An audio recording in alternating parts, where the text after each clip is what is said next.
अस्सलाम वालेकुम my dear friends, मैं हूं आपका होस्ट, आपका दोस्त सरफराज तैमूर एंड वेलकम करता हूं आपको Sarfaraz Taimur official YouTube channel पर। फ्रेंड्स, आज जो है बर्ड्स को कद्दू देने वाले हैं।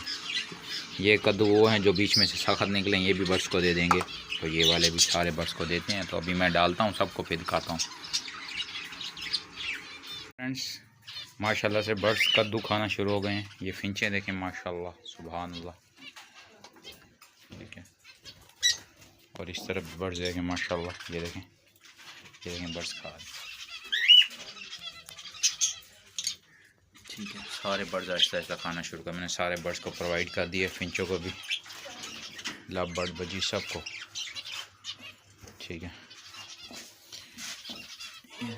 इनको भी दिए, लेकिन ये अभी खाया नहीं है ना। रिंगने को भी प्रोवाइड कर दिए। ये देखें, ये रिंगने खा रहे हैं, माशाल्लाह।